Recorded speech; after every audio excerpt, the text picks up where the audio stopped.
Masechet Megillah Daf Dalet, on va commencer par Gimel Amud Bet. Au tiers de la page, au troisième tiers de la page.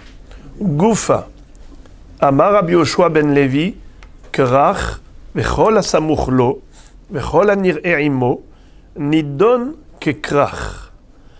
Alors, nous avions appris dans la Mishnah qu'il y a trois statuts différents. Le statut de Krach, le statut de Ayarot Gedolot et le statut de Kfar. Le village, la grande ville et la ville fortifiée. Quelle est la différence entre eux par rapport aux dates de la Megillat Esther? Eh bien, dans des villes fortifiées, c'est-à-dire entourées de murailles, on lit la Megillah le 15 Adar. Dans une grande ville, le 14 Adar. Dans un village, un petit village, alors on va se conformer au Yom HaKnissa, c'est-à-dire le jour du rassemblement des Juifs dans les grandes villes. On sait que Ezra Sofer a institué d'installer des Baté Dinim dans toutes les villes, mais pas dans les villages. Étant donné que les villageois venaient pour se faire juger dans les grandes villes auprès des tribunaux rabbiniques, ça se passait quand? Le siège du tribunal, lundi et jeudi. Donc ils étaient présents. Il y avait un grand rassemblement de Juifs dans les grandes villes, le lundi et le jeudi. C'est pour ça que ça s'appelle Yom HaKnissa, Yom HaKnesset. Yom HaKnissa, le jour du rassemblement. Pourquoi est-ce que la Knesset s'appelle Knesset? C'est l'assemblée générale. Pourquoi Bet HaKnesset s'appelle Bet HaKnesset? Parce que c'est là-bas où les Juifs se rassemblent. Yom HaKnissa, jour du rassemblement. Et le Yom HaKnissa, ça peut être soit le 11 Adar, soit le 12, soit le 13, soit le 14. On avait vu, soit le 13, c'est là où on est Makdimim. Alors on a compris. Il y a le din du Kfar, le Kfar Makdim Yom HaKnissa. Il y a le din de Ir Gdola, Ayarot Gdolot, c'est le 14 Adar, quand c'est une ville ouverte. Et le Krach, c'est la métropole fortifiée. Ces villes-là sont des grandes villes entourées de murailles. Et c'est le 15 Adar, comme à Shushan Abira, où ils ont fait Purim. C'est-à-dire que là-bas, on a institué que ce soit le 15 Adar, puisqu'ils ont eu 2 jours de combat.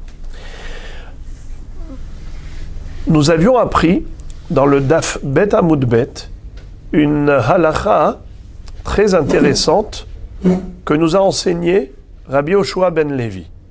Qu'est-ce qu'il a dit? Amar Rabbi Yoshua ben Levi, Kerach, Vechol Asamuch Lo, Vechol Anir'e Imo, Nidon Kakrach.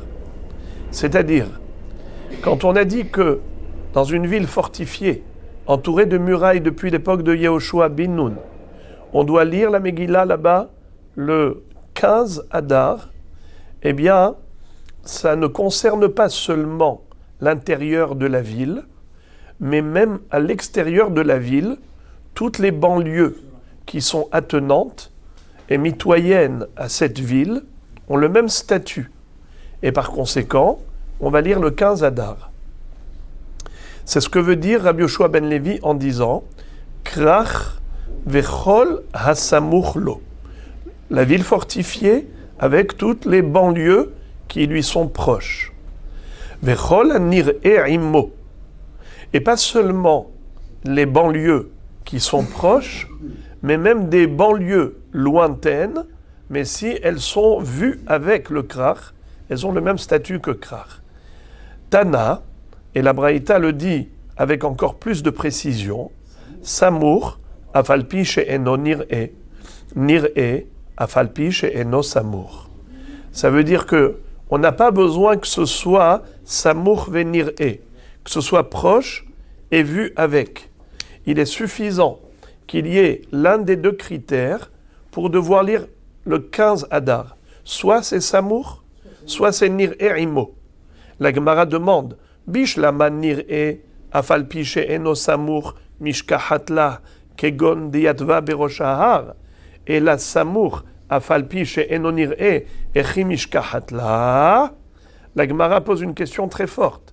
Elle dit, comment est-ce possible, techniquement, d'avoir une situation où on n'a qu'un seul des deux critères, soit samour, soit nir'e, c'est-à-dire une ville samour, on comprend, ça veut dire quoi samour? Samour, ça veut dire que c'est dans le Tchoum, c'est dans les 2000 coudées, dans la périphérie de la ville. Tant qu'on est dans le Tchoum, on est dans les 2000 coudées, à proximité de la ville, ça s'appelle samour, on est proche. Donc la banlieue qui est proche de la ville entourée de murailles depuis Yehoshua bin Nun, on lit là-bas la Megillah le 15 Adar, comme la ville fortifiée, parce qu'elle est samour, elle est smoucha. Mais comment est-ce possible, excusez-moi, elle peut être smoucha sans être nir'e. Mais la Gemara dit, nir'e sans être smoucha, que la ville soit vue avec, mais elle n'est pas proche, ça je peux comprendre comment. Comment est-ce possible? Imaginons que la ville fortifiée se trouve au bas de la montagne. Et j'ai une banlieue au-dessus de la montagne. Quand je me trouve loin, qu'est-ce que je vois? Je vois la ville fortifiée en bas et je vois la banlieue en haut. Qu'est-ce qu'elle est cette banlieue? Elle est nir'e, imo, mais elle n'est pas samour. C'est-à-dire, la ville, la banlieue, elle est visible quand je vois la ville, la ville fortifiée, je vois le krach, je vois aussi la ville qui est à côté. C'est-à-dire, même si elle est loin, par exemple, entre le bas de la montagne et le sommet de la montagne, on a des kilomètres et des kilomètres. C'est très loin. Mais c'est pas grave. On lira à la même date, le 15 Adar, comme le krach. Pourquoi? Parce qu'on a le critère nir'e imo. C'est-à-dire quoi nir'e imo? On voit avec la grande ville fortifiée, on voit aussi la banlieue. Celui qui se tient face à la montagne, il voit les deux. Il voit le bas, il voit le haut. Il voit la ville fortifiée. Et avec la ville fortifiée, qu'est-ce qu'il voit au-dessus sur la montagne? Il voit l'autre ville. Cette banlieue a le même statut que la ville fortifiée. Mais comment est-ce possible le contraire? Tu me dis, c'est Samour. La banlieue, elle est proche, mais elle n'est pas vue avec la grande ville. Comment elle peut ne pas être vue si elle est proche? Je répète la question. Bishlama nir'e afalpi she'eno samour mishkahat la. Que la banlieue soit vue, même si elle n'est pas proche, je peux comprendre, on peut trouver. Comment on peut trouver? Kegon, comme par exemple, Deyatva berosh hahar, la banlieue se situe au sommet de la montagne. Alors on voit les deux. Et la samour afalpi she'eno nir'e echi mishkahat la. Mais que la banlieue soit proche de cette ville fortifiée sans être vue avec elle, comment est-ce possible? Réponse.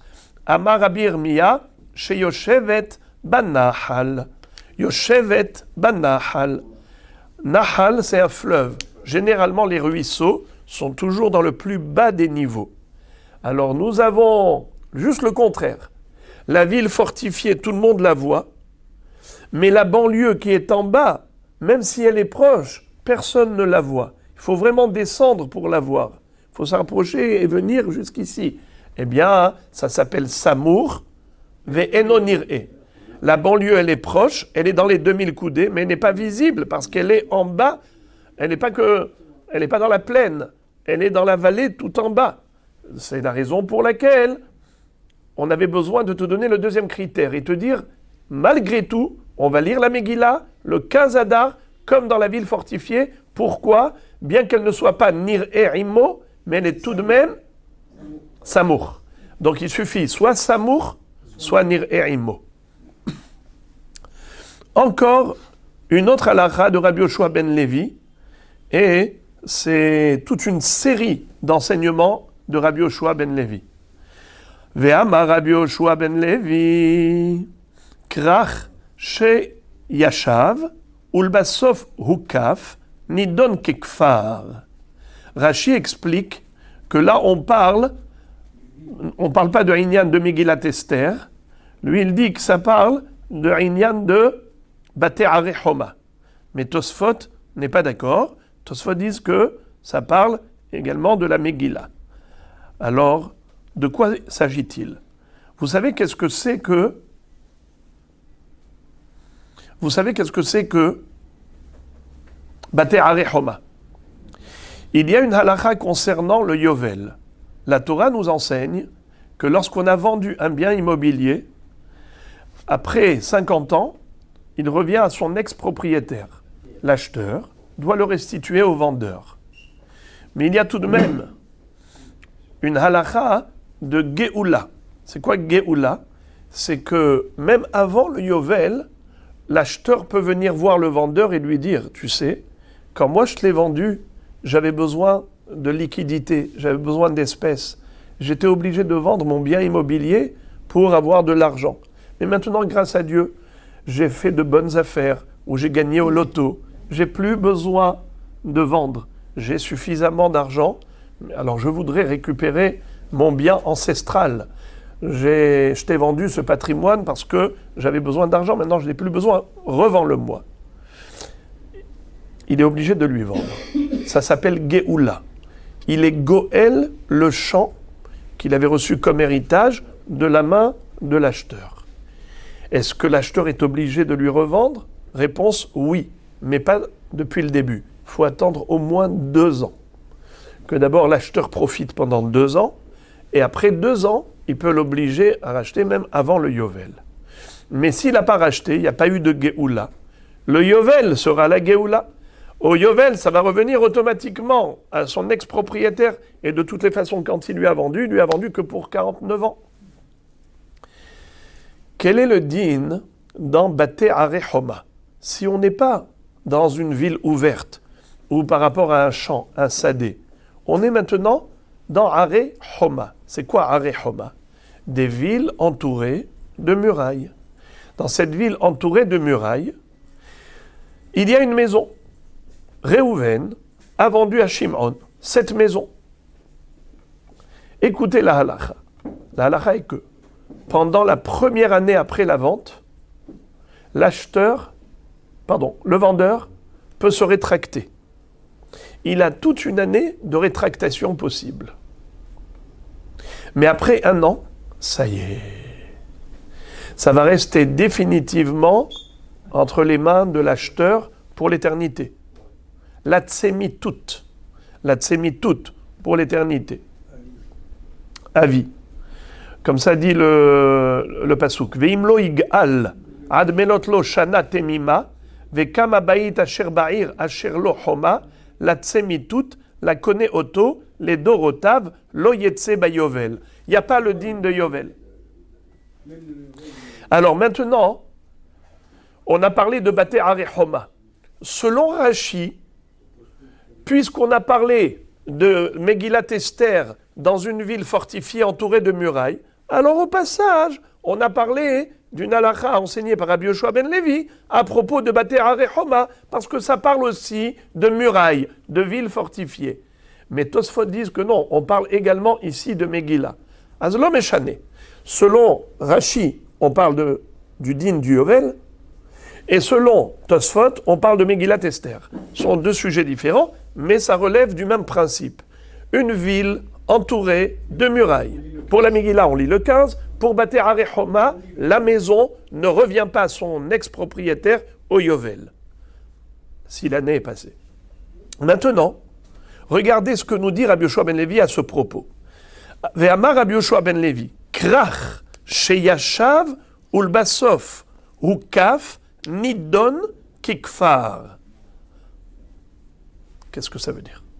Krach sheyashav ulbasof hukaf nidon kikfar.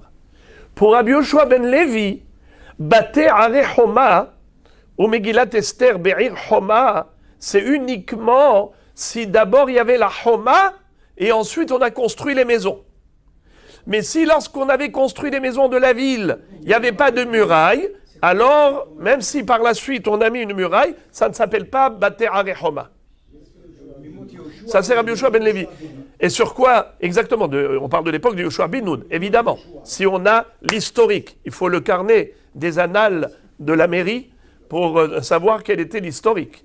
Alors en tout cas, d'où on l'apprend, nous dit Rabbi Yoshua ben Levi, Dirtiv ve'ish kim kor bet moshav Arechoma. Sheukaf ulbasof yashav velo sheyashav ulbasof ukaf. Qu'est-ce que ça veut dire yashav? Yashav, yeshiva, c'est une installation. Vous savez que quand on construit, on fait ce qu'on appelle le yishuv haaretz. Yashav, c'est yishuv haaretz. L'installation, c'est la construction. Pour ça qu'ici, Baruch Hashem, ça construit toujours. Hein?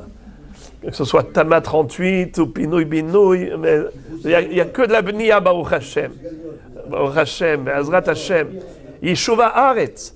Alors, Yashav, Ulbasof ou Kaf, si cette ville a été installée avec la construction de maisons, il n'y avait pas de muraille, et la muraille est arrivée que par la suite, dans ce cas-là, quel est le statut de la ville? Cette ville est considérée comme une ville qui n'est pas entourée de murailles. Elle a un statut de kfar, comme un village. Tandis que, si c'est le contraire, hukaf ulbasof yashav, d'abord il y avait la homa, hekef, et ensuite yashav, ensuite le yishuv, la construction, ça s'appelle Eir Homa. D'où il le sait? Parce qu'il dit, dans la Torah c'est écrit, ve'ish ki imkor bet moshav Eir Homa. Quand la Torah nous parle des Bate Arechoma, elle s'est exprimée de la sorte, en disant quelqu'un qui a vendu une maison habitable, Bet Moshav, ou Ir Homa, dans une ville qui avait une Homa. Ça veut dire que c'était une ville d'abord où il y avait Homa, et ensuite Bet Moshav, ensuite Yashav. Là, la Torah nous donne le statut de Ir Homa. Et d'après Tosfot, dans ce cas-là, on lirait le 15, mais si il y a eu d'abord les maisons, et ensuite la muraille, à l'époque de Yoshua ben Nun, c'est considéré comme un kfar. Encore un enseignement de Rabbi Yoshua ben Levi. Ve'amar Rabbi Yoshua ben Levi, Krach, shen bo hasara batlanim nidon kekfar. Une ville entourée de murailles, où il y a, comment on appelle ça? La halakha, c'est de lire le 15. Mais il n'y a pas 10 batlanim, il n'y a pas 10 chômeurs. Eh bien, cette ville n'est pas considérée comme une Ir Homa, c'est considéré comme un petit kfar. C'est quoi cette histoire? Les Asara Batlanim, ce sont 10 personnes qui renoncent à leur activité professionnelle pour se tenir dans le Beth Midrash toute la journée, dans le Beth Knesset toute la journée. Ils font ce qu'on appelle, ils sont Kolelman. Kolelman, c'est Asara Batlanim. Chez Betelim Imelachtam, ils sont en chômage technique professionnel pour pouvoir assurer le minyan pour les téphilotes. Car si Akadosh Baruch Hu vient à l'heure de la tefila et il ne trouve pas 10 personnes, il n'y a pas de minyan dans cette ville, Akadosh Baruch Hu se met en colère. Madoua bati ve'en ish, karati ve'en one. Alors, une ville digne de ce nom, c'est une ville qui a assuré son minyan, et en effet, on a toujours 10 personnes à disposition pour les minyanim. Krach shenbo asara batlanim nidon kikfar. Alors même si c'était une ville entourée de murailles depuis l'époque de Josué, mais s'il n'y a pas dans cette ville 10 batlanim qui sont là régulièrement, eh bien, ça n'a pas le statut du 15, ça a le statut d'une ville normale. La Gemara demande, Maïka Mashma'alan, c'est quoi le chidouche de Rabbi Yoshua ben Levi? Mais lui, c'est un Emora. Pourtant, ce qu'il a dit, c'est déjà écrit dans une Mishnah. Tanina, Ezoyir Gedola, Kol Shieshba, Asara, Batlanim. Qu'est-ce qu'on appelle une grande ville? C'est une ville où il y a 10 Batlanim. Alors, qu'est-ce qu'il nous apprend de nouveau?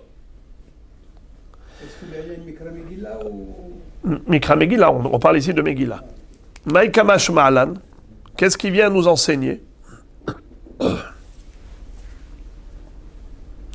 La Gemara répond Krach itzterichale. Afal gav de mikala ele me alma. Le chidouche, il est par rapport à un krach.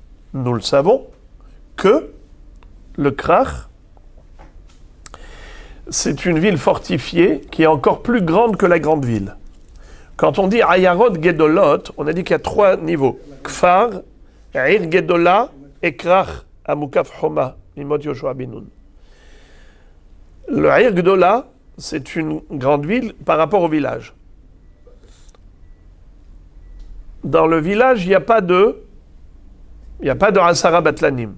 Dans le Ir Gedola, il y a Asara Batlanim qui sont Kvoim. Dans le Krach, une ville fortifiée, on a dit que aussi il faut qu'il y ait Asara Batlanim pour que ça ait un statut de Krach. Et sinon, non. C'est quoi le chidouche que sinon, non? Mais tu me l'as déjà dit, c'est quoi Ir Gedola? C'est là où il y a 10 Batlanim. C'est une Mishnah. Alors il te dit comme ça. On aurait pu croire que Krach, c'est mieux que Ir Gedola. Pourquoi? Ir Gedola, il lui faut Asara Batlanim. Mais Krach, l'Otsarich. Pourquoi? Étant donné que c'est une métropole, le Krach, c'est un lieu de passage, parce que là-bas, on avait les grands marchés, la foire au marché. Les gens venaient de toutes parts, de partout. Ils rentraient dans cette grande métropole. Alors, on avait toujours le minyan à la synagogue. Mais ce n'était pas des Asara Batlanim d'ici, locaux. Ce n'est pas les Kolelman d'ici. Ce sont des passants, des gens qui viennent d'ailleurs. Alors c'est vrai qu'au travers de ce mouvement humain, il y a beaucoup de gens de passage. Alors c'est vrai qu'on a toujours le minyan, mais c'est un shtiblach. Vous savez c'est quoi le shtiblach? Vous allez là-bas à Bnei Brak ou à Vijnitz ou à Tzanz, vous avez toujours un minyan. Mais ce n'est pas un minyan kavua, c'est des gens de passage. Alors que dans Ir Gedola, c'est des gens qui sont locaux, régulier, parce qu'il n'y a pas de passage dans la Ir Gedola, il n'y a pas de foire. Donc c'est ça le chidouche. Nous aurions pu croire que quand est-ce que les 10 Batlanim sont indispensables pour conférer un statut de Ir Gedola, c'est uniquement dans Ir Gedola, parce que ce n'est pas un lieu de passage. Donc si on n'a pas les 10 Batlanim locaux, on n'a pas 10 Batlanim tout court. Tandis que dans un krach, où il y a du passage de partout, ça vient, alors il y a toujours Asara Batlanim, sauf que ils ne sont pas locaux, ils ne sont pas d'ici. Ils proviennent d'ailleurs, et c'est ça le chidouche Rabbi Yoshua ben Levi, que si les Asara Batlanim viennent d'ailleurs et ils n'habitent pas ici, cette ville n'a pas le statut de krach, elle a un statut de kfar. Pour qu'elle ait un statut de krach et qu'elle lise la Megillah le 15, il faut qu'il y ait Asara Batlanim locaux qui habitent là. Ah bon, donc les passagers, on ne peut pas les compter comme étant ceux qui donnent à la ville le statut de krach. Encore un autre enseignement. Ve'amar Rabbi Yoshua ben Levi, krach sheharav ulbasof yashav nidon ki krach. Un krach, une ville fortifiée qui fut détruite et ensuite restaurée, elle a le statut de krach, c'est-à-dire qu'elle est réhabilitée et elle reprend son statut de krach, c'est-à-dire de ville fortifiée pour lire le 15. La Gemara demande, Maï harav, ça veut dire quoi? Une ville qui a été détruite. Et lima harvu homotav, ça veut dire que les murailles sont tombées. C'est ça ce que tu veux dire? Alors dans ce cas-là, je ne comprends pas. Yashav in, lo yashav lo, ve'atanya Rabbi Eliezer bar Yossi omer, asher lo homa, afal pishen lo arshav, ve'ayalo kodem lachen. Qu'est-ce que ça veut dire? La Gemara dit, ne me raconte pas une histoire pareille. Ne me dis pas qu'une ville qui avait des murailles qui sont tombées et ensuite ont été reconstruites. À ce moment-là, on lit la Megillah le 15. Quoi, sous-entendu que si on n'a pas reconstruit les murailles, on lirait la Megillah quand le 14? C'est faux. Car la halakha, enseignée par Rabbi Eliezer bar Yossi, est que une ville qui avait des murailles à l'époque de Yoshua ben Nun, même si aujourd'hui elle n'a plus de murailles, eh bien on lira le 15. D'ailleurs, même au niveau de Baté Arechoma, il est écrit dans la Torah. Je vous lis le pasuk. Ve'im, voilà. Ve'im lo yigael ad melot lo shana temima ve'kam abayit asher ba'ir asher lo choma la tsemitut la kone oto le dorotav lo yetze bayovel. Il est écrit ba'ir asher lo choma. Vous entendez les amis? Ba'ir asher lo choma. Qui peut me traduire ce mot? Asher lo choma. Ba'ir asher lo choma. Il y a une muraille. L'eau, à lui, il y a une muraille. Il y a deux traductions. Alors l'eau, ça veut dire lui ou l'eau, ça veut dire non. Est-ce que l'eau, c'est une négation ou bien est-ce que l'eau, ça veut dire lui? Troisième personne du singulier. J'ai l'eau. Je répète la phrase. Abayit, asher ba'ir, asher lo choma. La ville. L'eau. Il n'y a pas de l'eau, c'est la négation. L'eau, c'est la vie. Alors j'entends ici deux versions. Merci. Vous deux, vous avez raison. Mais c'est écrit. En fait, il est écrit l'eau avec le lamed et le vav et le aleph. Comment on écrit l'eau quand c'est une négation? Lamed aleph. Comment on dit l'eau quand c'est lui? C'est lamed vav. Comment est-ce qu'ici on a écrit les deux? Lamed vav aleph. Ça, on n'a jamais vu. C'est ou bien l'eau, non, ou bien l'eau c'est lui. Comment est-ce que tu m'as écrit ici lamed vav aleph? Eh bien c'est pour te dire que ça a les deux connotations. Abayit asher lo, l'eau. Au début, l'eau, lui, il avait une muraille. Et maintenant, l'eau, il n'y a plus de muraille. Malgré tout, c'est considéré une ville fortifiée. Une ville qui était entourée de murailles à l'époque de Yoshua bin Nun. Alors c'est ça la question de la Gemara. Je ne comprends pas ce qu'a dit Rabbi Yoshua ben Levi. Il a dit qu'une ville qui a été détruite et reconstruite, ça veut dire quoi? Les murailles sont tombées, ont été reconstruites. Alors dans ce cas-là, cette ville, elle est réhabilitée, elle retrouve son statut de krach et elle va lire le 15. Mais c'est évident qu'elle doit lire le 15, même si on n'a pas reconstruit les murailles. La preuve, on la prend du pasuk, Asher lo choma, afilu she'en lo arshav, vehaya lo mikodem. Eh bien, malgré tout, ça reste un krach. Alors pourquoi est-ce que tu as exigé de reconstruire? Alors c'est incompréhensible ce qu'il dit Rabbi Yoshua ben Levi. Et la maï harav, harav me'asara batlanim. En fait, quand il a dit harav, ça ne parle pas des murailles. Ça parle des 10 batlanim. On a dit que pour qu'une ville ait un statut de krach, il faut 10 batlanim. Eh bien, imaginons par exemple, il y avait un kollel. Ensuite, on l'a fermé. Et après, on l'a réouvert. On aurait pu croire qu'une fois qu'on l'a fermé, ça y est, cette ville n'a plus le statut, même si tu vas réouvrir le kollel. C'est ça le chidouche, que oui, ça marche. Une fois que tu as les 10 batlanim, tu as le statut de krach. Alors, c'est incroyable. Une ville, devinette, comment est-ce possible d'avoir une ville entourée de murailles? Un Purim. Un Purim. On a lu le 14 Adar. Un Purim, d'après on a lu le 15. Après, 14 Adar, après le 15. Eh bien, ça dépend des Asara Batlanim. On a ouvert le kollel, on lit le 15. On a fermé le kollel, on lit le 14. Ve'amar Rabbi Yoshua ben Levi, Lod, ve'ono, ve'gea harashim, mukafot homa mimot Yoshua bin Nun havu.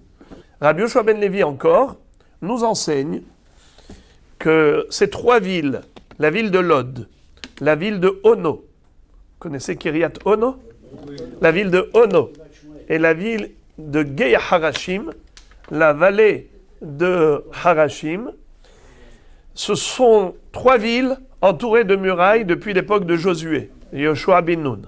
La Gemara pose la question, elle dit Vehane Yoshua banani. Ah bon, est-ce que c'est Yoshua bin Nun qui les a construites, ces trois villes? Mais pourtant, elles ont été construites bien après Yoshua bin Nun, par un homme qui s'appelait El Paal. El Paal. Veha El Paal Bananhi. Oh. Bananhi, ça veut dire en araméen, il les a construites. Bana Otam. Bananhi. Alors il lui a dit, Vehane, et celle-là, ces trois villes, Yoshua Banani, est-ce que c'est Yoshua qui les a construites? Veha El Paal Bananhi. Mais c'est El Paal qui les a construites, qui est venu bien après Yoshua bin Nun, dans une génération ultérieure.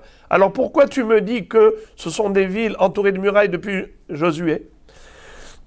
Et d'ailleurs, la preuve, c'est qu'on retrouve ce passouk dans le livre de d'Ivrei Hayamim, le livre des chroniques. Dirtiv, Uvne El Paal, Ever, Umisham, Vashamer, Hu Bana, Et Ono, Ve Et Lod, Uvnoteha. C'est écrit dans le passouk que c'est El Paal qui les a construites. Bene El Paal, les fils de El Paal. Comment ils s'appelaient les fils de El Paal? Ever, Misham, Shamer, Ubana et Ono vet Lod Ubnotea. Très bien. La Gemara dit Vnotea. Vous savez c'est quoi Benotea? Les banlieues. Comment on appelle les banlieues en hébreu? Les filles de la ville. On a les villes et les banlieues. Alors on appelle ça la ville Ubnotea. Et toutes ces filles. Ismah Hartzion Tagelna Benot Yehuda. Pourquoi est-ce qu'un fils s'appelle Ben? Pourquoi un fils s'appelle Ben? Parce que il construit le père. C'est le binyan. Le Ben Altikre Banaïr et la Bonaïr. Donc Benoteha, quand on dit ses filles, ça veut dire que la fille elle construit le père. C'est pour ça que les banlieues construites s'appellent Banot, car la bat elle-même. Les Banot, c'est le binyan des parents. La Gemara pose la question, El Paal Banani, Dirtiv, comment tu peux dire que c'est Yoshua bin Nun qui les a construites? C'est sûr que c'est El Paal qui les a construites, comme c'est écrit dans le Sefer d'Ivrei Hayamim. Ubne El Paal, Ever Umisham Vashamer, Ubana et Ono vet Lod, Uvnotea. C'est lui qui a construit la ville de Ono et la ville de Lod et toutes ses banlieues. Alors, comment tu as pu dire que c'est Yoshua bin Nun et que ces murailles datent depuis son époque? Réponse. Il va répondre à la question par une question. Ultamir, et selon toi, tu crois vraiment que c'est El Paal qui les a construites? Mais il y a encore un autre passouk dans d'Ivrei Hayamim qui dit que c'est bien plus tard. Asa bananhi, dirti vaiven Asa et are habetsurot asher lihuda. Asa, c'était un roi qui a construit les villes fortifiées de la Judée. Parmi ces villes fortifiées, toutes ces villes entourées de murailles. Alors c'est lui qui a construit Ono et Lod. Comment tu peux dire que c'est Yoshua bin Nun? Et Bichlal, comment tu peux dire que c'est... Comment il s'appelle? El Paal. C'est ni El Paal, ni Yoshua bin Nun, c'est Asa. Amar, Rabbi El-Hazar, la réponse, Rabbi El-Hazar la donne. Hanemukafot Homa Mimot Yoshua bin Nun Havu. Ces villes-là, elles étaient entourées de murailles à l'époque de Josué. Harouv Bime Pilegesh Bagiva. Ve'ata El Pal'al Bananhi. Hadur Inpul Ata Asa Shaptinu. Voilà comment on a retracé l'historique. C'est que il fut un temps où il y a eu une guerre entre Israël et Binyamin. Lorsqu'il y a eu le drame de Pilegesh Bagiva, la fameuse concubine, la Pilegesh, qui avait été coupée en morceaux, parce que là-bas dans Shevet Binyamin, ce fut à l'époque où il n'y avait pas de roi en Israël, c'était l'anarchie totale. Le pauvre monsieur qui est arrivé avec sa Pilegesh, il attendait qu'il y ait quelqu'un qui l'héberge, il a demandé hospitalité, tout le monde a refusé. Lorsque finalement il y a un vieillard qui est passé, qui les a accueillis, quand les gens, les Vauriens et la racaille étaient là-bas, tous ces bandits sont venus frapper à la porte de ce vieillard, ils ont dit on va venir vous agresser à tous, vous attaquer. Alors il leur a dit s'il vous plaît ne faites rien à mes invités, et finalement quand il a vu que c'était impossible de les arrêter, pour les calmer, il leur a envoyé les filles Sa fille est la piléguèche de ce monsieur. Ces Réchaïm ont abusé d'elle et elle est morte. Le matin, quand ce monsieur ouvre sa porte, le voyageur, il ouvre la porte pour sortir, il trouve cette piléguèche jetée à terre, inanimée, morte. Il a coupé en 12 morceaux. Il a jeté un morceau de chaque côté pour dire, voilà, Am Israël, dans quelle situation, quel déclin spirituel il a atteint. Et c'est là que tout Israël s'est réveillé pour aller livrer guerre à Binyamin. Ils ont dit à Binyamin, transmettez-nous les pécheurs. Ils ont refusé. Ils ont refusé, alors ils ont livré guerre. Les 2 premiers jours, c'était Binyamin qui gagnait. Après, c'était Israël qui a gagné. Le chevet de Binyamin a failli disparaître totalement. Il ne restait plus que quelques survivants. Et il y a eu 70 000 morts dans cette guerre. À ce moment-là, les villes de Binyamin, puisqu'on parle ici de villes de territoire de Binyamin, Lod, Ono et Ger Harashim, ces villes-là ont été détruites au moment de la guerre. Qui les a reconstruites après? El Paal. Elles étaient entourées de murailles à l'époque de Yoshua ben Nun. Mais ensuite, quand il y a eu la guerre entre Binyamin et Israël, Israël a détruit ces villes de Binyamin. Donc les villes de Lod et Ono, Ger Harashim, les murailles sont tombées. Qui est-ce qui les a reconstruites? El Paal. Mais ensuite, plus tard, par érosion, petit à petit, ces murailles se sont ébréchées, se sont fendues et croulées. Qui est-ce qui a restauré les murailles? Qui les a retapées? Le roi Assa. Comme il est écrit, Vaïven Assa et Are Abetsurot Asher Liouda. Qu'est-ce qu'il a fait? Il a fait du shiputz. Comment on dit aujourd'hui en hébreu? Restauration, un ravalement, une rénovation. Shiputz. C'est shiputzim. Améliorer la construction. Alors, c'est extraordinaire que ce mot-là, en fait, trouve sa racine dans la Gemara. Ata asa shaptzinhu. Je vous invite à regarder, bien que je n'ai pas l'habitude de vous faire lire les rachis, mais exceptionnellement, regardez le premier rachi de la page. Lod ve'ono ve'gea harashim. Me'are binyamin hayu. Ça faisait partie du territoire de Binyamin. Kedirtiv ubne el Paal, Ever ou Mish'am vashamer, hu bana et Lod ve'et ono, etc. Ou besefer divrei hayamim, et dans le livre des chroniques, miahaso al shevet Binyamin, on apparente cet homme qui s'appelait El Paal à la tribu de Binyamin.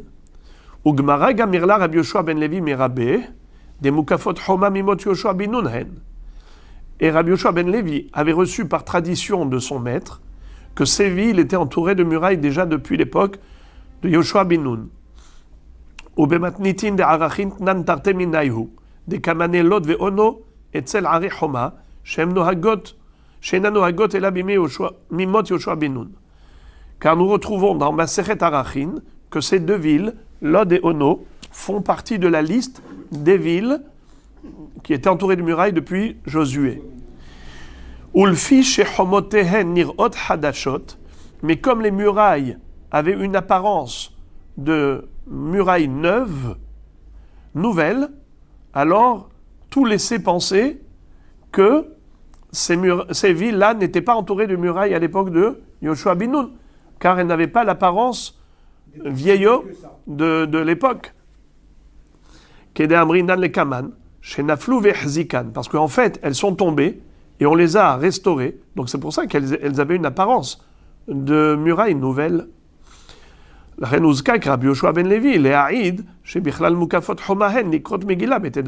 C'est la raison pour laquelle Rabbi Yoshua ben Levi trouvait nécessaire d'indiquer que ces villes, bien qu'elles aient l'apparence de villes nouvelles, mais elles furent entourées de murailles depuis l'époque de Yoshua ben Nun. Vaïhazek Assa. Assa a fait un ravalement. Il a renforcé les murailles de toute la Judée. Rachidi, Eno Bechol Amikra. C'est-à-dire, tu vas chercher le pasouk, Vaïven Assa, c'est pas écrit Vaïven Asa. Voyez-vous? Rashi dit Eno Bechol Amikra. Cherche. Partout, tu vas pas trouver. Un pasuk Vaïven Asa. Il dit Aval Mikra Ahertiv. Mais il y a un autre pasuk où il est écrit Vaïven Are Metsuda Bihuda Ki Shakta Haaretz Ven Imo Milchama Bashanim Aele Ki En Yahashem Lo. Vaïven Arim Bihuda. Ve'afal Gav Dehane Lav Mihuda Ninu. Rashi pose une question, il dit mais je comprends pas. Lui, qu'est-ce qu'il a fait à ça? Il a fortifié les villes de la Judée. Mais tu m'as dit que ces villes font partie du territoire de Binyamin. Alors il faut te décider. Il faut te décider. Comment tu amènes une preuve que ces villes ont été retapées, rénovées, les murailles de ces villes-là, de Ono et de Lod? Par qui? Par Asa? Par quelle preuve? Où est-ce que tu vois ça? Non, c'est écrit Vaïven Are Yehuda. Et alors, Are Yehuda, c'est la Judée. Nous, on parle du territoire de Binyamin. Quel rapport? Réponse d'Irachi. Afalgav dehane lav mihuda ninhu umi Binyamin hayu malche Yehuda moshlim al Binyamin. Les rois de la Judée gouvernaient le territoire de Benjamin. Umatsinu be'asa she'af are Binyamin hizek. Et on voit que dans Divrei Hayamim, dans le livre des Chroniques, que Asa a fortifié même les villes de Binyamin, du territoire de Binyamin. Dirtiv, Vaïs'u et Avne Harama, Ve'et Etseha, Asher Bana Ba'asha, Vaïven Bahem et Geva, Ve'et Amitzpa, Ve'hen Are Binyamin, Kedirtiv, Ve'sefer Yoshua. Tu vois que dans le livre de Josué, ces villes-là de Geva et de Mitzpah font partie du territoire de Binyamin. Et pourtant, Asa, le roi de la Judée, les a fortifiés. Donc, ce n'est pas un problème. Où est-ce qu'elles étaient ces villes? Dans le territoire de Binyamin. Qui les a renforcées? Asa. Et qui les a construites précédemment? El Paal. Et depuis quand elles existaient déjà en fait? Depuis Yoshua bin Nun. Après Yoshua bin Nun, elles ont été détruites par Israël au moment où il a livré guerre à Binyamin. Donc El Paal les a reconstruites. Ensuite, elles se sont écroulées. Qui est-ce qui les a rénovées? Asa. Voilà. Donc Rashi nous a bien retracé l'historique. Maintenant, la Gemara nous cite encore un enseignement de Rabbi Yoshua ben Levi. Seulement, je vais lire ça dans les mots d'abord, excusez-moi, je relis un petit peu en arrière. Amar Rabbi Azar, Hanem Mukafot Homa Mimot Yoshua bin Nun Havu. Ces villes étaient entourées de murailles depuis l'époque de Yoshua. Haruv Mimem Pilegesh Bagiva. Elle fut détruite à l'époque de Pilegesh Bagiva, ce drame de Shevet Binyamin. Veata El Paal Bananei. El Paal est venu, les a reconstruites. Hadurin Ful. Ensuite, elles sont retombées. Ata Asa Shaptinu. Et Asa est venu et les a restaurées. Daikanami Dirtiv. Vayomer Lihuda. Nivne et he'arim ha'ele, miklal de'arim havu me'ikara, shma'mina. D'ailleurs, il est écrit dans le Passouk qu'il a dit aux gens de la Judée, venez, on va construire ces villes. C'est un peu rigolo. On va construire ces villes. Si tu me dis on va construire des villes, je peux comprendre, mais construire ces villes, si la ville elle existe, alors comment tu construis ce qui est déjà construit? Alors en fait, c'était des villes qui existaient, qui étaient construites, qui ont été détruites et reconstruites. Quand on dit on va construire ces villes, ça veut dire qu'elles étaient là auparavant, et elles ont été détruites et on les a reconstruites. Encore un enseignement de Rabbi Yoshua ben Levi. Ve'am Rabbi Yoshua ben Levi, Nashim hayavot b'mikra Megillah, she'afen ayu be'oto hanes. Bien que la lecture de la Megillah fasse partie des mitzvot aseh chez Azman Gerama. C'est une mitzvah rabbinique, mais qui est temporelle, qui a une date fixe. Et généralement, les femmes sont dispensées de toutes les obligations temporelles, comme par exemple la mitzvah de Souka. La femme n'est pas obligée de s'asseoir dans la Souka, ni de prendre le loulav, ni de sonner le chauffard ou d'écouter le chauffard. Si elles le font, c'est très bien, mais il n'y a pas d'obligation. Alors comment se fait-il que Rabbi Yoshua ben Levi nous enseigne que la femme est tenue d'écouter la Megillah? Nashim hayavot bemikra Megillah. Réponse, chez Afen Ayub et Otohanes. Étant donné que elles également, elles ont, comme ça dit Rashi. Rashi ici dit qu'elles étaient en danger, elles ont été sauvées. Chez Afalan Nashim Gazar Haman, les Hashmid, la Rog ou la Bet Minahar Ve'adzaken Tafve Nashim. C'est-à dire que le danger qui menaçait les hommes, c'est le même danger qui menaçait les femmes. Et donc, lorsqu'on célèbre le miracle de Purim, il n'y a aucune raison de distinguer entre hommes et femmes, puisque c'était un miracle qui a sauvé les femmes comme les hommes. Tosfot, chez Afhen Ayub be'oto hanes, Piresh Rashbam, chez Ikar hanes haya al yadam, be'purim al yede Esther, ba'Hanouka al yede Yehudit, ba'Pesach bischut, Nashim Tzadkaniot, chez be'oto Ador, nig'alu. Tosfot cite le Rashbam, qui ne dit pas comme Rashi, qui dit que, en fait,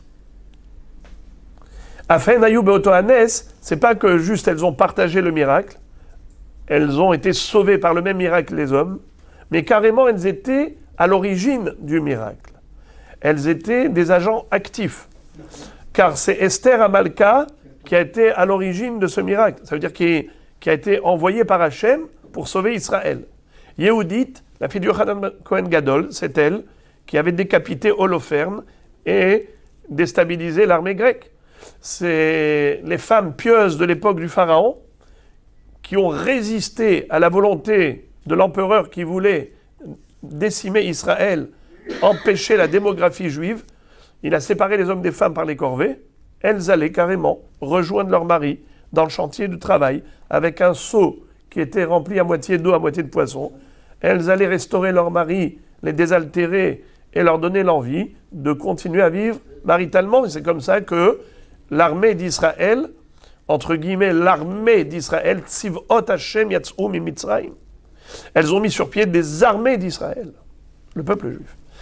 Étant donné qu'elles étaient à l'origine du Nes de Purim, Esther, du Nes de Hanouka, Yehudit, Nes de Pesach, Yetziat Mitzrayim, c'est pour ça qu'elles doivent boire les 4 coupes de vin à Pesach. Cette takana de Chachamim leur incombe, Afen Ayub et Otohanes. Pour ça qu'elles doivent allumer la Hanoukia. Et c'est pour cela qu'elles doivent écouter la Megillah.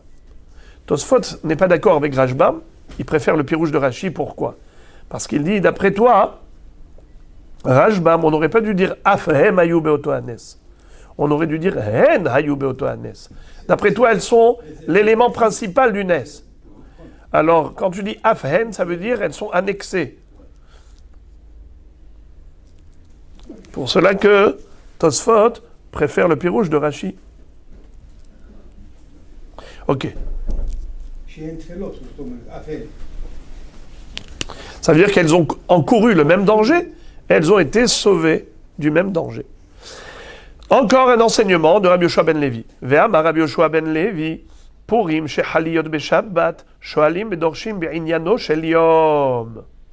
Si Purim tombe Shabbat, alors on ne lit pas la Megillah, car on a déjà appris que Chachamim ont craint que la personne transporte la Megillah dans le Rishut Harabim et qu'elle commette une infraction par rapport à la Mlacha de Hotza'a. Donc il n'y a pas de Megillat Esther. Ok. Et aujourd'hui, Bichlal, Purim ne peut pas tomber Shabbat le 14 Adar, selon notre calendrier à nous. Mais à l'époque, ça pouvait arriver. Et même de nos jours, les gens de Yerushalayim, ils peuvent avoir le 15 Adar qui tombe Shabbat. Eh bien, ils ne vont pas lire la Megillat Esther, ils vont la lire un jour avant. Ils vont la lire le 14, comme cette année, le 14 Adar. Pourquoi? Parce que nous craignons que la personne commette cette infraction de transporter la Megillah dans le Rishut Harabim. Ok, mais malgré tout, c'est pas parce que on ne lit pas la Megillah qu'il ne faut pas étudier le sujet de la Megillah, le sujet de Purim. Purim shehaliot beshabbat shoalim bedorshim beinyano shel yom. Il faut étudier la halachot de Purim. La Gemara demande, Boy iria Purim, Qu'est-ce qu'il y a de spécifique à Purim? Afilu Yom Tov Nami, mais c'est pareil pour toutes les fêtes, tous les Yom Tov, Pesach, Shavuot, Sukkot. Il y a une mitzvah d'étudier les halachot du jour pendant la journée. Detanya, Moshe tiken lahem li Israël, sheyu shoalim vedorshim b'inyano shel yom, ilchot Pesach ba Pesach, ilchot Atzeret ba Atzeret, ilchot Hag be Hag. C'est-à-dire, Moshe Rabbeinu nous a institué d'étudier les lois relatives à chaque fête. Les lois de Pessah à Pessah, les lois de Sukkot à Sukkot, les lois de Shavuot à Shavuot. Alors je ne comprends pas, quel est le chidouche de Rabbi Yoshua ben Levi qui te dit, Purim, qui tombe Shabbat, il faut étudier les lois de Purim. Boker Tov. Mais c'est normal, si on est aujourd'hui, c'est Purim. Alors il faut étudier les lois de la fête. C'est une takana de Moshe Rabbeinu pour toutes les fêtes. Qu'est-ce qu'il y a de spécial à Purim? Pourquoi tu avais besoin de le préciser? Réponse. Purim itzterich ale. Ma'odetema nigzor mishum deraba kamashma'alan. Nous aurions pu croire que Purim échappe à la règle. Étant donné qu'on parle ici d'un Purim qui tombe Shabbat, et Shabbat, on a dit qu'il ne faut pas lire la Megillah de peur qu'il transporte la Megillah. Alors si tu lui dis, il faut étudier les halachot de Purim, les halachot de Megillat Esther, le bonhomme, il va dire, tu sais quoi? Il va nous enseigner des halachot de Megillat Esther, le rabbin. Alors prenons la Megillah, comme ça on va mieux comprendre.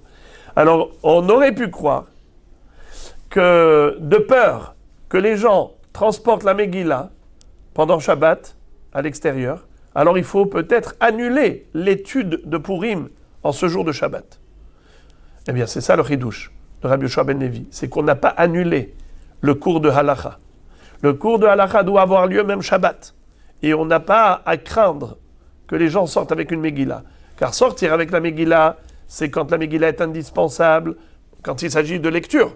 Alors là, il y a un risque. Par contre, quand il s'agit juste des halachot, pourquoi veux-tu que les gens prennent avec eux la Megillah? Ils ne se sentent pas obligés de prendre la Megillah avec eux. Donc il n'y a pas de risque qu'ils oublient que c'est Shabbat. Ve'amar Rabbi Yoshua ben Levi. Encore un enseignement qui sera le dernier enseignement de Rabbi Yoshua ben Levi concernant Purim. Que dit-il? Hayav Adam likrot et Megillah balayla velishnotah bayom. Un homme a le devoir de lire la Megillah la nuit et de la répéter en journée. Shene Emar, sur quel pasouk il s'appuie? Un pasouk dans Tehilim, c'est le fameux Mizmor de Esther Amalka. Bien que ce soit écrit dans Tehilim, et David Amelech a écrit Tehilim avant l'histoire de Esther, puisque David Amelech était avant la construction du premier temple, et Esther Amalka c'était à la fin de Galut Bavel, qui était à la fin des 70 ans depuis la destruction du premier temple. Malgré tout, en fait, David Amelech, roi HaKodesh, il a vu la situation de Esther Amalka, il a composé ce psaume. Et elle, Esther Amalka, a récité ces psukim au moment où elle se trouvait face au roi, à l'entrée du palais, le 3e jour de jeûne. Lamnatseyah, la yelet ha-shahar, Mizmor et David. Eli, Eli, lama azavtani, rachok mishuati divrei sha'agati, Elohai, ekra yomam, velo ta'ane, velaila, velo dumiali. Alors, qu'est-ce qu'elle dit? Elokai, ekra yomam, velo ta'ane, velaila, velo dumiali. Je t'appelle au secours et je prie jour et nuit. Nuit et jour. Alors, étant donné que la prière, la supplication du Ram Israël a eu lieu nuit et jour, alors quand on a eu le sauvetage, on doit remercier nuit et jour. Pourquoi? Pour appeler au secours, tu es là, et pour remercier, tu n'es pas là. Alors tu dois remercier nuit et jour. Donc de là, on apprend que la lecture de la Megillah, qui est un remerciement à Dieu, puisque c'est le récit du miracle, doit se faire, regardez comment dit Rashi, Velishnota bayom, zecher lanes, shehayu zoakim bimetzaratam, yom valaila. Très bien. Alors maintenant, la Gemara nous raconte qu'est-ce qui s'est passé à un moment donné. Lorsqu'on a dit cette halakha dans le Beth Midrash, on a enseigné, dans le Beth Midrash, on a dit, Moraï Verabotai, écoutez bien, Amar Rabbi Yoshua ben Levi, Hayav Adam Nikrot et Megillah Balayla Velishnota Bayom. Un homme, il doit être coré la nuit et être choné en journée. Qu'est-ce que ça veut dire choné? Qu'est-ce qu'on dit? Kol ha-shoné halachot bechol yom muftach lo shehu ben ha'olam haba. Qu'est-ce que ça veut dire kol ha-shoné halachot? Qu'est-ce que ça veut dire? Shanu hachamim belashon ha-mishnah. C'est quoi shanu? Étudier, enseigner. Et que veut dire, par exemple, les olam ishne adam les talmido derech ketzara? Il apprend à son élève. Donc, shoné, c'est étudier. Comment on dit matnitin? Mishnayot. C'est quoi mishnayot? Mishnayot, Mishnah. Mishnah, c'est shoné. Donc, étudier, comment on dit étudier? Shoné, lishnot. Lishnot, ça veut dire étudier. Alors, maintenant, regardez les homonymes. Il y a une pièce et pièce. La pièce de monnaie et la pièce qui est une chambre. Ça s'appelle des homonymes. Eh bien, il y a le verbe lishnot et le verbe lishnot. Lishnot qui veut dire étudier et lishnot qui veut dire répéter. Alors, quand Rabbi Yoshua ben Levi a dit Hayav Adam Nikro et Megillah Balayla Velishnota Bayom, qu'est-ce qu'ils ont cru quand on a dit Lishnota Bayom? Ils ont cru que ça veut dire étudier le sens de la Megillah en journée. Savour mina limikriya balayla ul mitna matnitin dida bimama, qu'il faut étudier les Mishnayot de Masechet Megillah en journée. Ça veut dire qu'il n'y a pas de lecture de Megillah en journée. La lecture à Megillah, c'est que la nuit. Et qu'est-ce qu'on fait en journée? C'est que l'étude des Mishnayot. Sur quoi tu t'appuies? Eh bien, parce que Rabbi Yoshua ben Levi, il a dit ça. Il a dit Hayav Adam likrot et Megillah balayla velishnota bayom. Il a dit il faut lire la Megillah la nuit. Il n'a pas dit Hayav Adam likrot et Megillah balayla ou bayom. Il a dit likrot et Megillah balayla velishnota bayom. Ça veut dire qu'il faut être shoné les Mishnayot en journée. Il n'y a aucune obligation de lire la Megillah en journée. C'est comme ça qu'ils ont cru. Amarleu Rabbi Irmia les a repris. Il leur a dit les didi mifar shalimine de Rabbi Chia Baraba. Il leur a dit moi, j'ai entendu le pirouche de ce que voulait dire Rabbi Yoshua ben Levi. Je l'ai entendu de Rabbi Chia Baraba. Qu'est-ce qu'il a dit? Kegon de amri inche, comme disent les gens. C'est un proverbe. Et evor parashtada ve itneya. Qu'est-ce que ça veut dire? Quand on fait shnaim mikra ve echad targum, c'est quoi shnaim? Lishnot. C'est-à-dire que quand on lit une chose deux fois, alors ça se dit lishnot. Hayav adam nikrot et Megillah bayom velishnota balayla velishnota bayom. Ça ne veut pas dire étudier les Mishnayot. Ça veut dire répéter. Param shniya. Comme shnaim mikra vehatargum. Car lishnot, ça vient du mot shnaim. Donc on lit deux fois. On lit le soir et on lit le matin.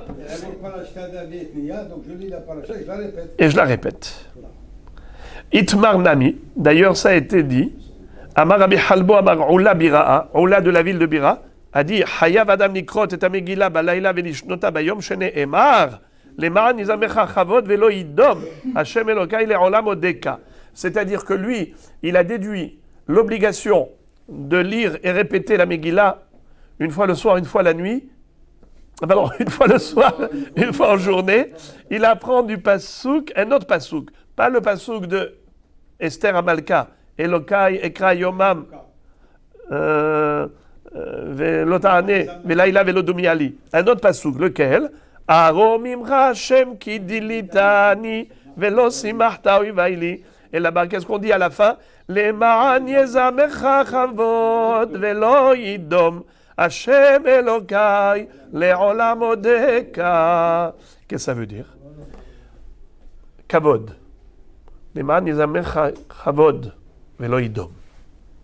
Alors il y a deux pirouchim comment expliquer le mot kavod. Kavod, ça veut dire chanter ta gloire.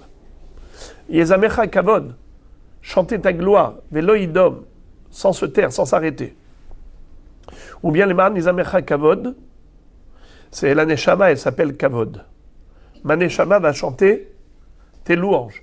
Comme on dit, Oura hanevel, Oura kevodi, Oura hanevel vechinor. Réveille-toi mon âme. Réveille-toi mon violon et ma harpe. Comme on disait David Ameller. Quand il se réveillait à Chatzot, au son de la harpe, et disait Oura kevodi, Oura hanevel vechinor, Aira shahar. Réveille-toi mon âme. Donc les ma'an yizamercha kavod veloidom. La neshama va te chanter des louanges, veloidom. Elle va pas se taire. On sait quoi cette répétition? Te chanter, pas se taire. Te chanter la nuit, pas se taire en journée.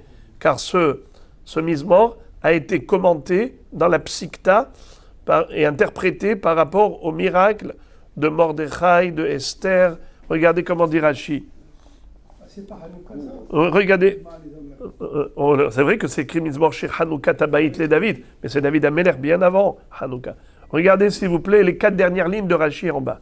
Yezamecha chavod bayom velo idom balayla vehaikra bemizmor aromimcha Hashem kidilitani darshinan bapesikta bemordechai veester vehaman veachashverosh ukriyat המגילה שבח הוא שמפרסמין את הנס והכל מקלסין הקדוש ברוך הוא. La lecture de la Megillah, c'est un chant adressé à Dieu, c'est une louange pour lui, car au travers de ce récit, tout le monde prend la mesure de l'ampleur du miracle et tout le monde remercie Hachem. Voilà pourquoi ça s'appelle Odeka, les Olam Odeka, je te remercierai. La Gemara continue. Et la Shakefari Magdimin Leyom Aknissa. La Gemara se focalise sur cette phrase de la Mishnah qui dit que lorsque les villageois venaient en ville, dans les grandes villes, là où il y avait un tribunal, où tout le monde se rassemblait pour se faire juger, soit le lundi, soit le jeudi, alors à ce moment-là, ils en profitaient pour lire la Megillah. Et le lachon de la Mishnah, quand on dit... la Gemara donne une raison. Pourquoi? Quelle est la raison pour laquelle ils pouvaient avancer la Megillah soit le 11 Adar, soit le 12, soit le 13, au lieu du 14 et du 15? Pourquoi? Amar Rabbi Hanina, la raison, Hachamim ekilu ala kfarim liyot magdimim liyom aknisa kedei sheisapeku mayim umazon le'achem shebakrachim. En fait, c'est pour pouvoir ensuite les disponibiliser le 14 Adar pour qu'ils puissent procurer le besoin, subvenir aux besoins des habitants de la grande ville. Je m'explique. Si les villageois, les paysans qui ont beaucoup de nourriture et de produits de boissons à vendre, si le jour de Purim ils sont occupés eux-mêmes par leur propre mitzvah de Kriyat HaMegillah, ils ne peuvent pas être au four et au moulin. Donc qui est-ce qui va vendre aux habitants de la métropole tout ce dont ils ont besoin à Purim? Il n'y a personne. Alors qu'est-ce qu'on fait? On va libérer les villageois et les paysans en leur disant, vous, le jour de Purim, vous n'êtes pas occupés par la lecture de la Megillah, parce que vous l'avez déjà lu un jour ou 2 jours ou 3 jours avant, le 11 ou le 12 ou le 13, comme on a vu dans la Mishnah. Alors la Gemara maintenant fait la déduction suivante. Je tourne la page. Les Mimra, des Takanta, des Krachim avaient sous-entendu qu'en fait, c'est au profit de qui qu'on a institué cette possibilité de décalage. C'est au profit des habitants de la ville, n'est-ce pas? Pourtant, il est écrit dans la Mishnah, Ve'atnan haliot basheni kfarim ve'ayarot gdolot korim bo bayom ve'im ita likdemu liyom aknisa. Qu'est-ce que ça veut dire? La Gemara dit si vraiment la raison pour laquelle Hachamim ont institué cette possibilité d'avancer la lecture de la Megillah pour les villageois au profit des citadins, au profit des citoyens de grandes villes, si c'est cela la raison, alors comment se fait-il que lorsque ça tombe lundi, le 14 Adar tombe lundi, on a dit que les deux en même temps, les villageois et les habitants de grandes villes vont lire en même temps le 14 Adar. Mais non, qu'est-ce que tu aurais dû faire? Tu aurais dû dire aux villageois, vous allez lire le jeudi qui précède. Comme ça, vous allez être disponibles en ayant lu déjà la Megillah le jeudi qui précède. Aujourd'hui, lundi, vous serez disponibles pour subvenir aux besoins de la grande ville. La Gemara répond, Havuleu asara, ve'asara lo takinu rabanan. Ça, ce n'est pas une question. Pourquoi? Car si tu fais marche arrière, regardez, 14 Adar, c'est lundi. Le dimanche, c'est 13. Shabbat, 12 Adar. Vendredi, 11. Jeudi, 10. 10, c'est trop tôt. C'est pas possible. Car on avait vu dans la Mishnah, c'est du 11 au 15. Lopahot, velo yoter. Ça ne peut pas être avant le 11 Adar, ça ne peut pas être après le 15 Adar. Donc, ils sont obligés de faire ensemble. C'est pour ça que la Mishnah va dire qu'il faut qu'ils lisent le même jour, le 14 Adar. Alors, la Gemara pose encore une autre question. La Gemara pose une autre question. Tashma, Haliyot Bahamishi, Kfarim Ve'ayarot Gedolot, Korin Bobayom. Si le 14 Adar est tombé un jeudi, alors quelle est la halacha? Kfarim, les villageois, Ve'ayarot Gedolot, et les habitants de la grande ville, Korin Bobayom, ils vont lire ensemble. Ve'imita, et si c'est vrai que la raison pour laquelle on a permis aux villageois de lire plus tôt, c'est pour qu'ils soient libres au profit des habitants de la grande ville, alors dans ce cas-là, lorsque le 14 Adar tombe jeudi, l'ikdemu liyom haknisa de ahad asarhu, qu'est-ce que ça veut dire? Puisque c'est comme ça, ceux qui habitent les Kfarim, ils lisent le 11. Ils lisent le lundi le 11. Ils auraient dû lire. Pourquoi, lorsque 14 Adar tombe jeudi, tu fais lire, même aux Kfarim, aux Bnei Kfarim, les villageois, tu leur fais lire le même jour. C'est-à-dire que les habitants de la grande ville et les villageois vont lire le même jour le 14 Adar qui est tombé un jeudi. Mais si l'objectif était de libérer les villageois afin de subvenir aux besoins des habitants de la métropole, alors dans ce cas-là, pourquoi tu leur as dit de lire le même jour?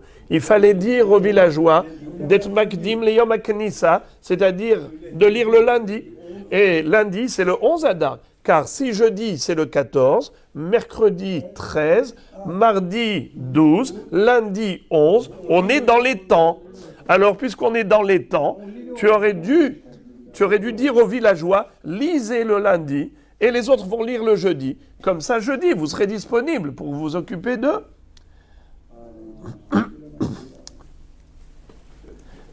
La réponse, miyom haknisa leyom haknisa lodahinan. Non, c'est pas possible de remonter au temps. C'est-à-dire que le Purim est arrivé, le 14 Adar est arrivé, le Yom HaKnissa, jeudi, qui est un jour de Knissa, et toi tu dis, non, lisez déjà le lundi, mais lundi c'est un autre jour de Knissa, tu ne vas pas décaler d'un jour de rassemblement pour un autre jour de rassemblement. Ils sont en plein jour de Knissa.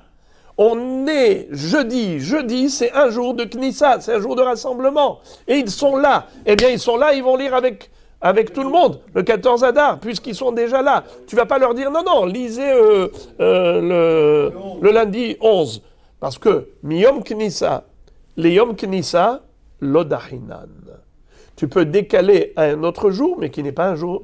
quand le 14 Adar n'est pas tombé un jour de Knissa. Encore une question. Tashma, Amar Rabbi Yehuda, Bemakom shenichnasim basheni ou bahamishi. Excusez-moi, j'ai sauté un mot. Amar Rabbi Yehuda, et matai. Rabbi Yehuda dit, quand est-ce que les Chachamim ont institué cette possibilité d'avancer la lecture d'Amegillah pour les villageois, même avant le 14 Adar, et matai. Bemakom shenichnasim basheni ou bahamishi. Aval makom she'en nichnasim basheni ou bahamishi, en korin ota ela bizmana. Qu'est-ce que ça veut dire? Quand est-ce que Béhémet, on dit que les villageois doivent lire avant le 14 Adar, soit le 11, soit le 12, soit le 13? C'est uniquement lorsqu'on se retrouve dans cette configuration où, en effet, il y a un Beddin qui s'installe le lundi, qui siège le jeudi. Alors, en effet, ça a un intérêt. Mais lorsque, de toutes les façons, il n'y a pas de Yom HaKnissa, il n'y a pas de Beddin, on n'est pas dans une époque où on n'est pas dans un lieu, dans un milieu, où le Beddin s'installe dans la grande ville lundi et jeudi. Il n'y a pas de ça. S'il n'y a pas de ça, alors quel est l'intérêt de dire aux villageois, lisez avant? Mais non. Il n'y a pas de Beddin. Quand tu dis lisez avant, c'est-à-dire quoi avant? Ça veut dire, tu leur dis, vous allez venir le lundi de façon, vous allez venir le jeudi de façon. Alors lisez à ce moment-là, c'est bon. Vous n'avez pas besoin de revenir le 14 Adar, qui est soit mardi, soit mercredi, soit dimanche. Non, pas besoin de revenir. Vous pouvez lire le lundi ou le jeudi. Mais si de toutes les façons, il n'y a pas de lundi et jeudi, ça veut dire qu'il n'y a pas de rassemblement autour du tribunal, parce qu'il n'y a pas de tribunal qui siège. Alors Rabbi Yehuda dit, ça n'a plus aucun intérêt. Pourquoi tu vas dire aux villageois de lire avant? Ça n'a pas d'intérêt. Le avant, c'est quoi avant? C'est le Yom HaKnissa. C'est quoi Yom HaKnissa? Jour de rassemblement. Et pourquoi rassemblement? Pour le Beddin. Mais s'il n'y a pas de Beddin, alors tout tombe à l'eau. Toute l'histoire, elle est tombée à l'eau. On revient à la logique. Qu'est-ce qu'on fait? Les villageois, comme les habitants de grande ville, ce sera le 14 Adar. Alors la Gemara pose la question, elle dit, je ne comprends pas. Mais si l'objectif de cet avancement, si l'objectif de lire plus tôt pour les villageois, c'était au profit des grandes villes, pour qu'ils puissent subvenir à leurs besoins le 14 Adar, alors dans ce cas-là, il aurait fallu, dans tous les cas de figure, qu'il y ait tribunal ou qu'il n'y ait pas tribunal, il aurait fallu que les villageois lisent la Megillah toujours avant les autres, qui soient disponibles le jour de Purim, le jour de 14 Adar. Ve'is al-kadatar, takanta dekrachim hi. Et si tu penses que c'était au profit des grandes villes, mishum de en nichnasim basheni ou bahamishi mafsedele ou likrachin, parce qu'il n'y a pas de tribunal en cette période ou dans cet endroit, alors les habitants des grandes villes vont perdre leurs droits. À cause de cette question, la Gemara va retourner en arrière. Elle va dire non, non, non. L'objectif n'était pas pour les habitants de grandes villes. L'objectif, c'était pour l'intérêt des villageois. L'otema kede sheye sapku maim ou mazon. Faut pas lire kede sheye sapku maim ou mazon pour subvenir aux besoins des habitants de la grande ville, leur donner de l'eau et des provisions alimentaires. Non. Et là, ima mipene sheme sapkim maim ou mazon lahem shebakrachim. Qu'est-ce que ça veut dire? Regardez ce que dit Rashi. Et là, ima mipene sheme sapkim sacharu lahem bishvil shehem mesapekin. C'est une récompense pour eux. Leur donner la possibilité de travailler, alors justement, c'est que tu leur dis, vous pouvez lire avant la Megillah, comme ça le jour même, vous allez pouvoir vendre votre produit alimentaire, et c'est une, comment on appelle ça?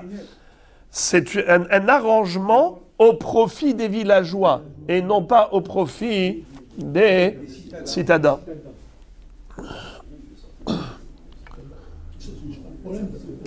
Et donc on a compris que, hein? C'est pas le problème.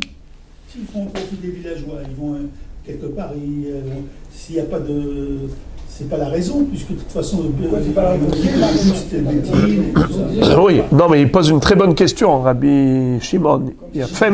Il dit dans ce cas-là, par rapport à la dernière question, pourquoi est-ce que ça change dans un endroit où il y a Beddin ou il n'y a pas Beddin? On a dit que lorsqu'il n'y a pas de Beddin, alors dans ce cas-là, on n'avance pas. On n'avance pas la date de la lecture pour les villageois. Mais pourquoi pas? Si on dit que c'était pour les aider, alors au contraire, il aurait fallu lire toujours avant pour qu'ils soient toujours disponibles afin de leur donner ce cadeau, cette fleur. La réponse, c'est qu'évidemment, que même si on veut leur faire une fleur, Mais on ne va pas aller jusque-là. C'est-à-dire, on est en train de leur dire, vous, même s'il n'y a pas de Beddin, vous pouvez venir et lire avant. Pourquoi faire? Excusez-moi, pardon. C'est seulement s'il y a Beddin. Excusez-moi. Davka s'il y a Beddin. Puisque de toutes les façons vous venez pour le Beddin, alors là on vous fait une fleur. Vous êtes déjà là. Si vous êtes déjà là pour le Yom HaKnissa, alors là on vous fait une fleur, on vous dit vous pouvez lire aujourd'hui. Comme ça vous allez être disponible le jour de Purim pour vendre votre produit. Mais on ne va pas aller jusque-là à carrément décaler de manière systématique la date de lecture de Megillah pour eux, pour leur faire cette fleur. Non, c'est seulement s'ils se sont déjà dérangés de toutes les façons. Alors là, ça les arrange. Mais tu ne vas pas leur dire, venez dans la grande ville pour qu'on vous lise à Megillah avant. Ça, non.